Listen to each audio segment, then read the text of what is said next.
ప్రభువును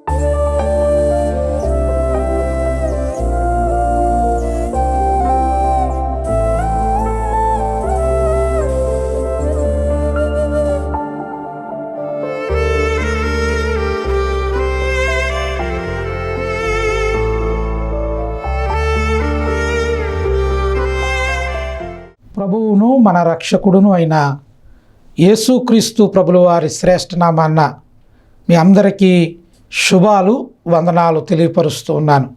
ప్రియమైన దేవుని బిడ్డలారా, ఈరోజు మన వాక్య ధ్యానము ఎఫెసీయులకు రాసిన పత్రిక 5వ అధ్యాయము 29-30 వచనాలను మనము ధ్యానం చేద్దాం. మీ దగ్గర పరిశుద్ధ గ్రంథం ఉన్నట్లయితే తప్పకుండా తీసి చూడండి.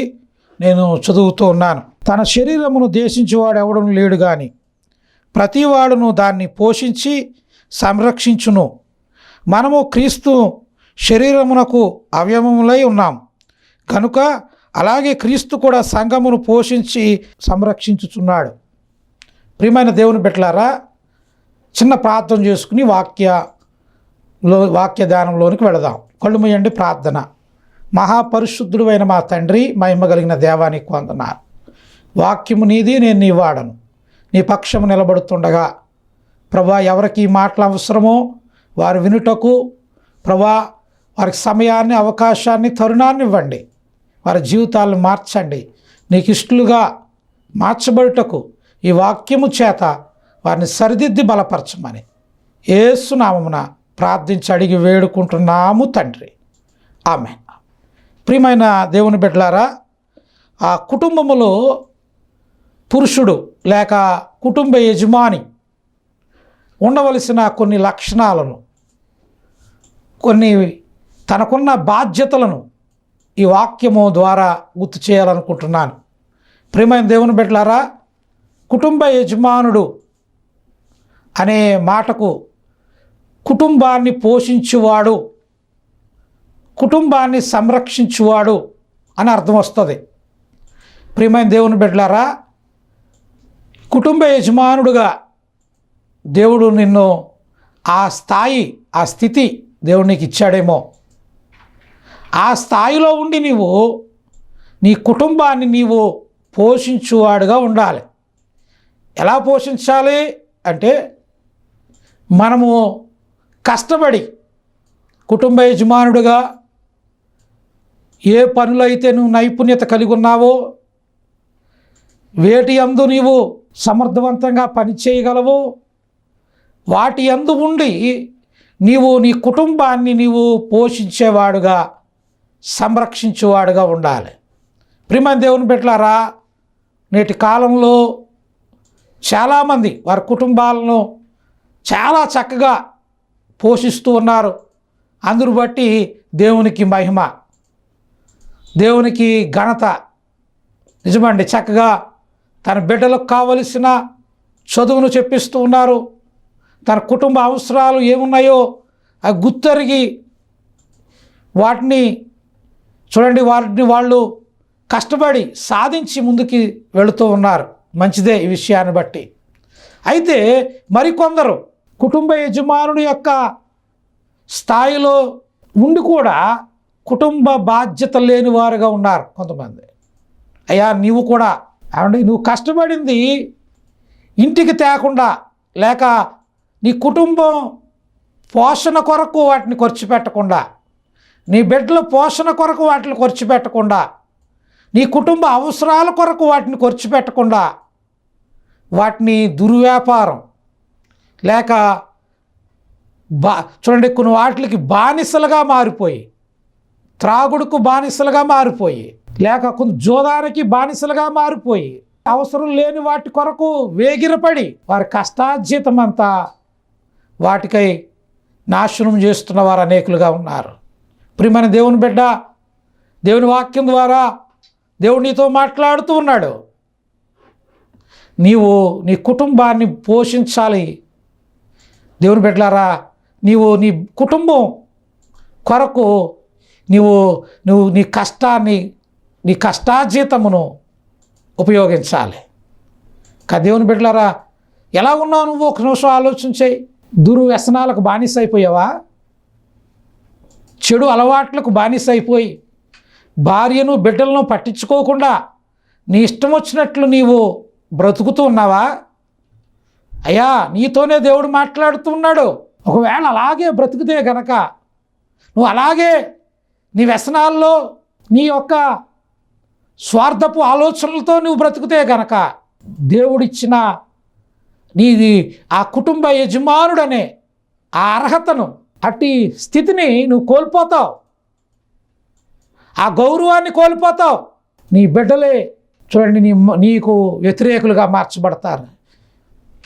నీ భార్యే చూడండి నీకు వ్యతిరేకంగా మార్చబడతా ఉంటారు. కారణం ఏంటి అంటే, నీ కష్టార్జితము నీ బిడ్డలు నీ కుటుంబం కోసం ఖర్చు పెట్టకుండా వ్యర్థమైన వాటి కొరకు వినియోగిస్తున్నావేమో.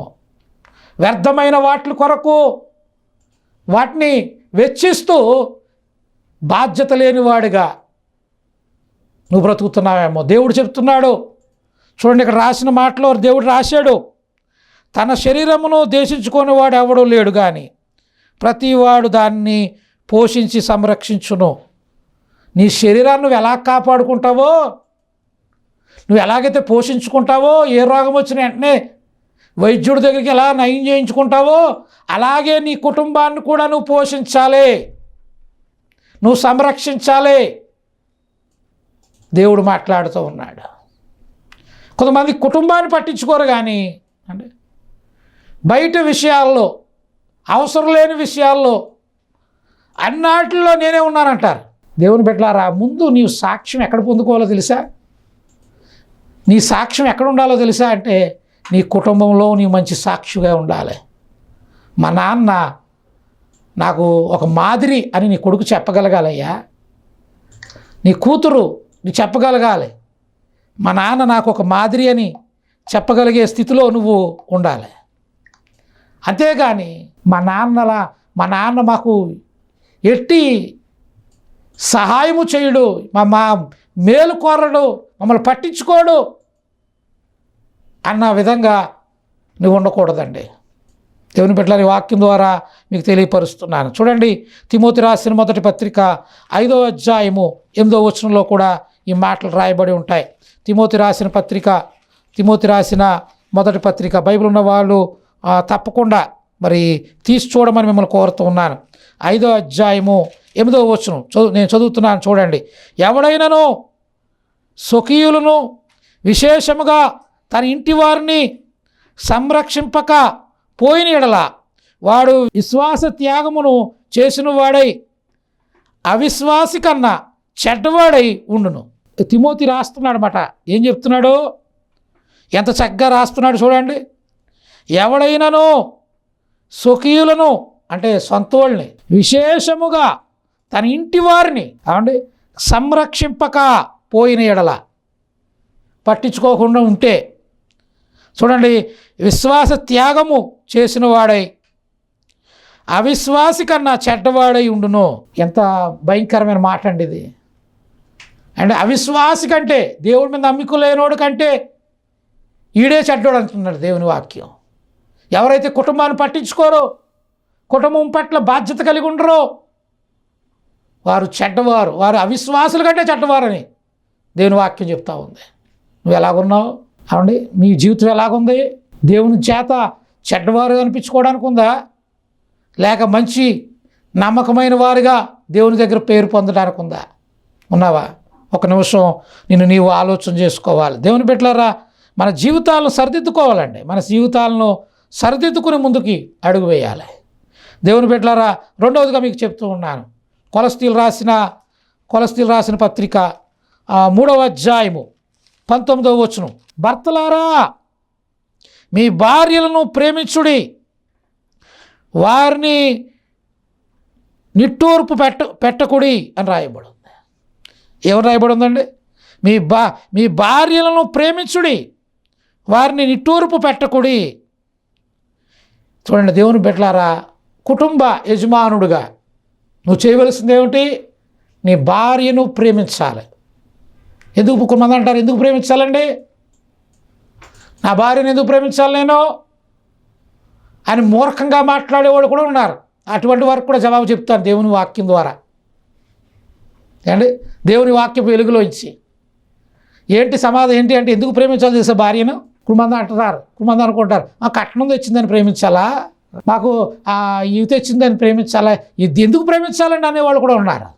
అటువంటి వారికి నేను మీకు సమాధానం చెప్తాను. దేవుని బిడ్డలారా, చిన్నప్పటి నుంచి తల్లిదండ్రులు ఆ బిడ్డను పోషించి ఉంటారు, పెంచి ఉంటారు, పెద్ద చేసి ఉంటారు.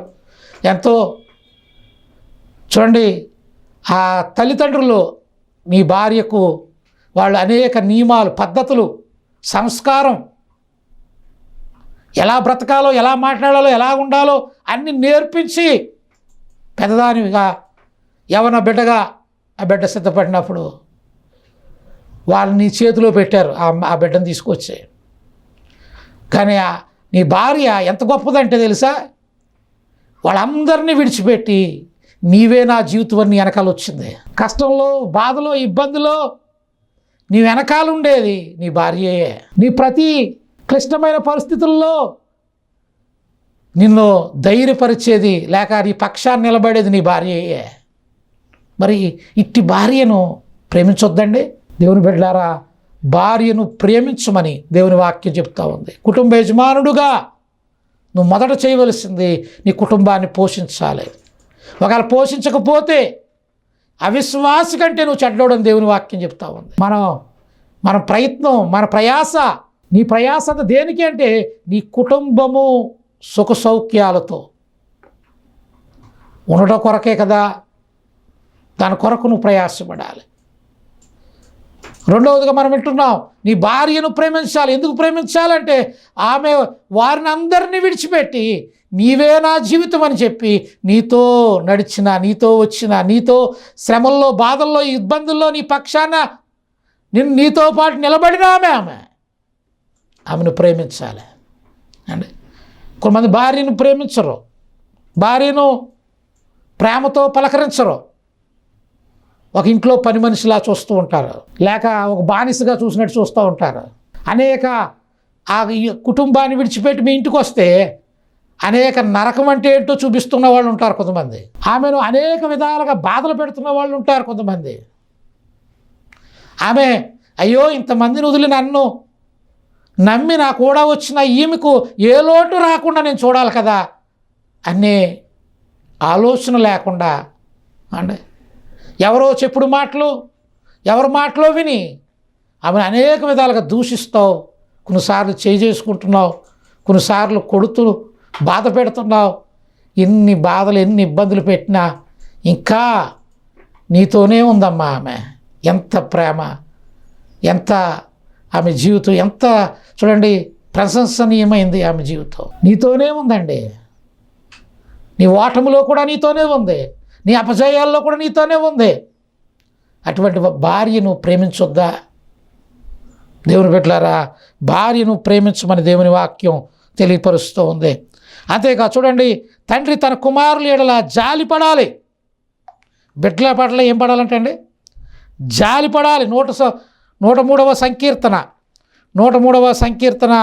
13వ వచనం మనం చూద్దాం. చూడండి 103వ సంకీర్తన 13వ వచనాన్ని మనం చదువుతున్నా. తండ్రి తన కుమారుని ఎడల జాలి పడినట్లు యెహోవా యందు భయభక్తులు గల వారి ఎడల జాలి పడును.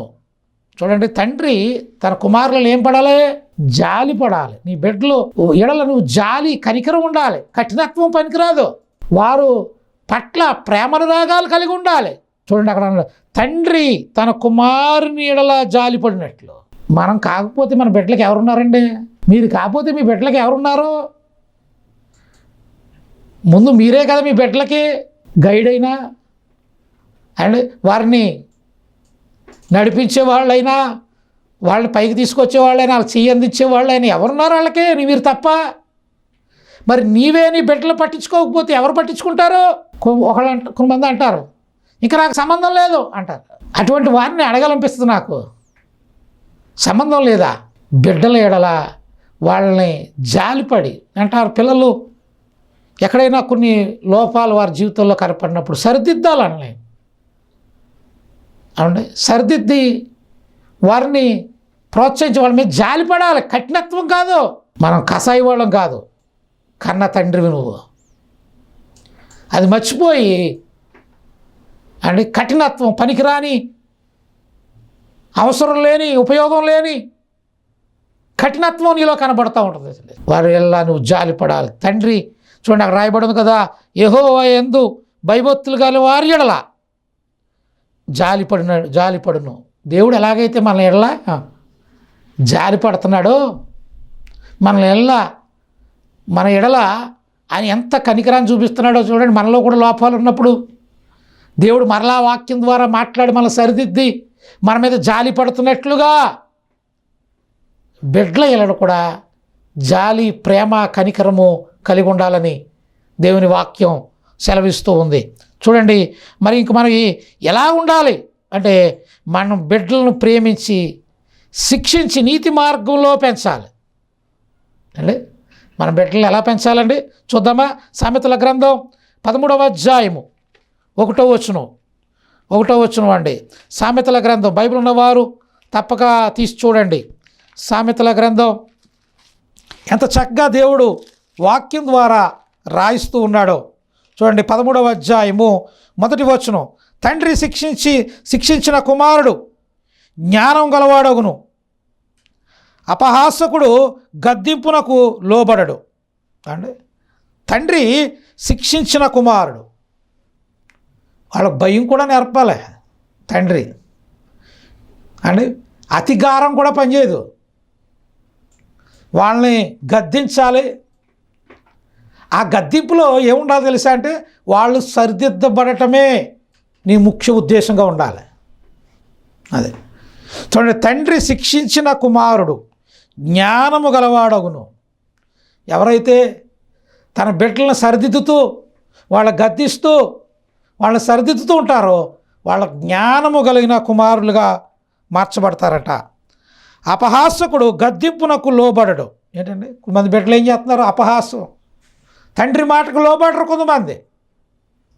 అలా నువ్వు ఉండకూడదని దేవుడు మాట్లాడుతూ ఉన్నాడు. నీ కుమారుడుకు, దేవుని బిడ్డలారా, మనం ఎలా ఉన్నాం ఒక నిమిషం ఆలోచన చేయండి. బిడ్డల ఏడల నీ వైఖరి ఎలాగుంది ఒకసారి ఆలోచన చేయండి. దేవుని బిడ్డలారా, నిజమే అంటే ముందుగా నేను అంటాను, పిల్లలకి ఏం నేర్పాలి అంటే, మనము దేవుని జ్ఞానాన్ని నేర్పాలి. బిడ్డలకి దేవుని జ్ఞానాన్ని నేర్పాలండి. చూద్దామా? ద్వితీయోపదేశకాండం 6వ అధ్యాయము 6వ వచనం నుండి 9వ వచనం వరకు ఉన్న భాగాన్ని మనం చదివితే ఆ మాటలు రాయబడి ఉంటాయి.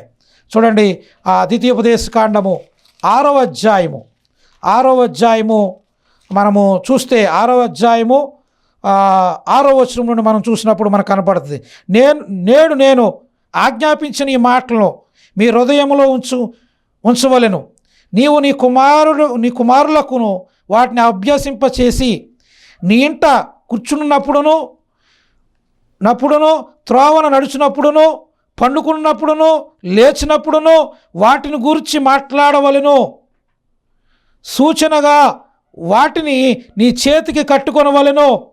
అవి నీ కన్నుల నడుమ బాసిటముల వలె ఉండవలెను. నీ ఇంట ద్వార బంధముల మీద, నీ గుమ్మముల మీద వాటిని రాయవలెను అని రాశాడు. దేవుని బిడ్డలారా, దేవుడిచ్చిన ఆజ్ఞలను, దేవుని గురించిన జ్ఞానాన్ని మనం ఏం చేయాలట చూడండి. నీవు నీ కుమారులకు వాటిని అభ్యసింప చేయాలి. కొన్ని రోజునండి పెద్ద పొరపాటు ఎక్కడ జరుగుతుందండి, ఇక్కడే పిల్లల్ని చాలామంది తండ్రి స్థానములో నీవు ఉన్నావు, నీ బిడ్డల్ని దైవ భయములో, దేవుని వాక్యము లోబడేవారిగా వాళ్ళని పెంచాలండి. దేవుని బిడ్డలారా, నేను ముగింపు మాట చెప్తున్నాను. ఇది చాలా ఇంట్లో కొరతగా ఉంది. దేవుని భయంలో బిడ్డలు పెంచట్లేదు. నేను దేవుని భయంలో బిడ్డలు పెరిగితే, నేను ముగింపే మాటలో మంచి సత్యాన్ని చెప్తాను. మనం కడవరకు వాళ్ళతో ఉండగలమండి? ఉండలేం కదా. ఉంటారా? ఉండలేం. వాళ్ళ చదువుల నిమిత్తం వేరొక దేశానికి వెళ్ళొచ్చు, వేరొక ప్రాంతానికి వెళ్ళొచ్చు అండ్ కొంత దూరంగా ఉండొచ్చు. వాళ్ళ దగ్గరగా ఎప్పుడు మనం వాళ్ళని కాపాడలేము, దగ్గర ఉండలేము మనం. కానీ వాళ్ళకి దేవుని జ్ఞానం ఉండి, దేవుని యందు భయభక్తులు కలిగిన బిడ్డలుగా వాళ్ళని పెంచితే నేను అంటారు వాళ్ళు ఎంత దూరంలో ఉన్నా దేవుని కాపుదల్లో వాళ్ళు ఉంటారు, దేవుని భద్రతలో వాళ్ళు ఉంటారు, దేవుని యొక్క సంరక్షణలో వాళ్ళు ఉంటారు. అందుకని బిడ్డలను దైవ భయములో కుటుంబ యజమానుడుగా నువ్వు పెంచాలి నీ బిడ్డల్ని. చిన్ననాటి నుండి వాక్యంలో ఉన్న ఇక్కడ రాయబడి ఉంది కదా మనం చదివిన మాటల్లో చూడండి, కుమారులకు వాటిని అభ్యసింపజేసి నీవు కూర్చున్నప్పుడును ఏం చేయాలంటే కూర్చున్నప్పుడు చెప్పాలి, సమయం వచ్చినప్పుడు అరే బాబు నేను పాపములో ఉన్నప్పుడు లోకములో ఉన్నప్పుడు నన్ను వెతకి రక్షించాడు దేవుడు, ఆయన వల్లే మనకి ఇట్టి జీవితం కలిగింది అని కూర్చున్నప్పుడు చెప్పాలట. చూడండి, త్రోవ నడుచున్నప్పుడు ఎక్కడికైనా వెళ్తున్నప్పుడు కూడా చెప్పొచ్చట. అండ్ దేవుని యొక్క కృప, దేవుని యొక్క గొప్ప రక్షణ గురించి, దేవుడు చేసిన మేళ్ల గురించి త్రోవ నడుచున్నప్పుడు చెప్పాలి. పండుకున్నప్పుడునో పండుకునే ముందు కూడా చెప్పాలట. ఎక్కడ అవకాశం దొరికితే అక్కడ నీ బిడ్డలకు దేవుని జ్ఞానాన్ని గురించి, దేవుడు గొప్పతనం గురించి, దేవుని ఔన్నత్యం గురించి, దేవుడు ఇచ్చే రక్షణ గురించి నీ బిడ్డలతో నువ్వు మాట్లాడాలి, నువ్వు తెలియపరచాలండి. కానీ మనం ఏం చేస్తున్నాం, అన్నీ చెప్తామండి అండి, వాళ్ళేలాగా వీళ్ళేలాగా అంటే ఇంకో ఎదరోళ్ళు ఎవరైనా వస్తే పెద్ద మనం ఇంట్లో దాచుకుని తినాలి, బయట వాళ్ళకి పెట్టకూడదు, ఇలాంటివి నేర్పుతారండి కొంతమంది తల్లిదండ్రులు. వాళ్ళు ఏం చేస్తారంటే ఎదరోడికి పెట్టొద్దారు కదా మా నాన్న అని చెప్పి అయ్యే నేర్చుకుంటారు. వాళ్ళు పిసినారితనం, ఎవరికి ఏం పెట్టడానికి ఇష్టపడరు అండి. కొన్నాళ్ళకి ఏమవుతుందో తెలుసా, నువ్వు నేర్పింది నీ మీదే ప్రయోగం చేస్తారు వాళ్ళు. నిజమో, తల్లిదండ్రులు నేర్పుతారు, రే ఎవరికి పెట్టకుండా నువ్వే లోపల కూర్చుని తినే, ఎవరికి చూపించుకో, ఇలాంటివి నేర్పుతూ ఉంటారు పిల్లలకి. కొంత స్థాయి వస్తుంది వాళ్ళకి కూడా, అప్పుడు వాళ్ళకు కూడా భార్య వస్తుంది, బిడ్డలు వస్తారు. అప్పుడు ఎవరికి చూపించకుండా తింటారో తెలుసా వాళ్ళు, ఎవరికి పెట్టకుండా తింటారో తెలుసా అంటే తల్లిదండ్రులు అయిన వాళ్ళకే. అప్పుడు ఒకవేళ గట్టిగా అదేంటిరా నన్ను చూడట్లేదంటే అప్పుడు బాధపడుతూ ఉంటారు ఈ తల్లిదండ్రులు. అప్పుడు అయ్యా నన్ను చూడట్లేదంటే బాధపడుతూ ఉంటారు. అప్పుడు ఒకంత మనం ఆలోచన చేస్తే పొరపాటు ఎక్కడ జరిగిందంటే, నేర్పించవలసినవేమో నేర్పించకుండా అండ్ స్వార్థపూరితమైన వాటిని యందు నేర్పించకూడనివి నువ్వు నేర్పిస్తున్నావు, వాళ్ళని అలా తయారు చేస్తున్నావు. దేవుని బిడ్డలారా, స్వార్థపూరితులు అయిపోతున్నారు. నీ కుటుంబాన్ని కుటుంబ యజమానుడిగా నువ్వు ఎలా ఉంచుకోవాలి, ఎలాగూ నీ కుటుంబాన్ని ముందుకు తీసుకువెళ్ళాలి, ఏ విధంగా భయభక్తులలో నీ కుటుంబాన్ని పెంచాలి. దేవుని బిడ్డలారా చూడండి, దేవుని వాక్యం ద్వారా దేవుడు మనతో మాట్లాడుతూ ఉన్నాడు. దేవునికి స్తోత్రం, హల్లెలూయా. చూడండి, అబ్రహాము ఇస్సాకును పెంచినట్లుగా నీ బిడ్డలను పెంచాలి అండి. దైవ భయములో పెంచాడు అండి, దేవునికి ఇష్టడుగా మార్చాడు. అబ్రహాము ఎంత ప్రార్థనాపరుడో చూడండి, ఎంత విశ్వాసం కలిగిన వాడో, విశ్వాసులకు తండ్రిగా ఉన్నాడో. ఇస్సాకు కూడా ఆయన దేవుని యందు భయభక్తులు కలిగిన వాడుగా ఉన్నాడు. ఆ విధంగా పెంచాడండి అబ్రహాము. దేవుని బిడ్డలారా, అలాగే మీ పిల్లలను కూడా దేవుని మార్గంలో మీరు పెంచేవారుగా ఉండాలని దేవుడు కోరుతూ ఉన్నాడు. దేవుని బిడ్డలారా, అలాగే దావీదు వలె మనము మన బిడ్డలను చూడండి, దావీదు దేవుని మహిమపరచడంలోనూ దేవుని ఘనపరచడంలోనూ ముందుండేవాడు. దేవుని బిడ్డలారా, నిజమే, దావీదు చేయాలనుకున్న పని, దేవాలయం కట్టలేకపోయాడు, కానీ సొలొమోను ఆ దేవాలయం కట్టాడు. అంటే దేవుని పనిలో ఆ బిడ్డలు కూడా ఉన్నారు. దేవుని బిడ్డలారా, నీ బిడ్డలు దేవునిలో గొప్ప కార్యాలు తలపెట్టేవారుగా, గొప్ప కార్యాలు చేసేవారుగా, దేవుడు గొప్ప సాధనాలుగా నీ బిడ్డల్ని నువ్వు దైవ ప్రేమలో పెంచితే వాళ్ళు వాడుకోబోతున్నాడు. వాళ్ళ ఆశీర్వాదానికి కారకులుగా దేవుడు చేయబోతున్నాడు. వాళ్ళు దీవెనకరంగా మలచబోతున్నాడు దేవుని భయంలో వాళ్ళని పెంచితే. కుటుంబ యజమానుడిగా కుటుంబాన్ని పోషించాలి, భార్యను ప్రేమించాలి, బిడ్డల పట్ల జాలిపడాలి, బిడ్డలను చూడండి శిక్షలోనూ అండి వాళ్ళని గద్దిస్తుల్లోనూ వాళ్ళ సరిచేతుల్లోనూ ఉండాలి. అంతేకాదు దేవుని భయంలో పెంచాలి. పెంచినప్పుడు దేవునిలో గొప్ప దీవెన, ఆశీర్వాదం నీ కుటుంబం, నీ జీవితంలో నువ్వు అనుభవించగలవు. ప్రియమైన దేవుని బిడ్డలారా, ఈ వాక్యం వింటున్న ప్రియ సోదరుడా, నీ కుటుంబం ఎలాగుంది? ఎలాగూ నీ కుటుంబం, బిడ్డలు ఎలాగ ఉన్నారు? ఒకసారి ఆలోచించారు. కొన్ని కుటుంబాలండి, బిడ్డలు ఎవరి మాట వినకుండా, తల్లిదండ్రులది ఒక మార్గం, పిల్లలది ఒక మార్గం. పిల్లల్ని లోకానికి, లోక ఆశలకు వాళ్ళు లోనైపోతున్నారు. లోనవడమే కాదండి, కొంతమంది వాళ్ళు చేసిన క్రియలు తెలిసినప్పుడు గుండె పగిలి ఏడుస్తున్నారండి, రోధిస్తున్నారు. అయ్యో నా బిడ్డలు అయిపోయాడేంటి, నా బిడ్డలు అయిపోయారేంటని రోదనతో ఏడుస్తూ బాధపడుతున్నారండి. నేను అంటాను, ఈ వాక్యం ముగింపులో చెప్తున్నాను అండి, ఒక సామెత ఉంది కదా అండి, చేతులు కాలిన తర్వాత ఆకులు పట్టుకుంటే ప్రయోజనం ఏంటి? అలాగే సమయం ఉండగా నీ బిడ్డలను సరిచేయకుండా, దైవ భయంలో పెంచకుండా, దేవుని జ్ఞానంలో పెంచకుండా, వారు తర్వాత తెచ్చే నష్టాన్ని భరిస్తూ, ఇబ్బంది పడుతూ, నలిగిపోతూ ఉంటే ఏంటి ప్రయోజనం? నిన్ను సరిదిద్దుకో, దేవునికి ఇష్టగా మారు. దేవుడు మిమ్మల్ని సరిదిద్దును కాక, దేవుడు మిమ్మల్ని మంచి గృహ నిర్వాహకుడుగా, మంచి తండ్రిగా, మంచి యజమానుడుగా దేవుడు మిమ్మల్ని నిలబెట్టి నీ కుటుంబాన్ని దేవుడు రక్షించి బలపరచునుగాక. ఆమేన్. ప్రార్థన చేసుకుందాం. కళ్ళు మూయండి, ప్రార్థన చేద్దాం. మహాపరిశుద్ధుడు అయిన తండ్రి, మహిమ కలిగిన దేవానికి వందనాలు. వాక్యం నీది ప్రభు, నీ పక్షం నిలబడి బోధించి ఉండగా నాయన, ఎవరైతే విన్నారో, ఎవరైతే నాతో కలిసి ఏకీభవించి ప్రార్థిస్తున్నారో వారి కుటుంబ యజమానులను దీవించు నాయన, ఆశీర్వదించు తండ్రి. అయ్యా, వారు మంచి తండ్రిగా బిడ్డలను, కుటుంబాన్ని పోషించేవారుగా, భార్యను ప్రేమించేవారిగా అన్యోన్యత కలిగిన కుటుంబంగా నిలబెట్టమని ప్రార్థిస్తున్నాను. చీకు, చింత, బాధ, బందీలుంటే వాటన్నిటిని తొలగించండి.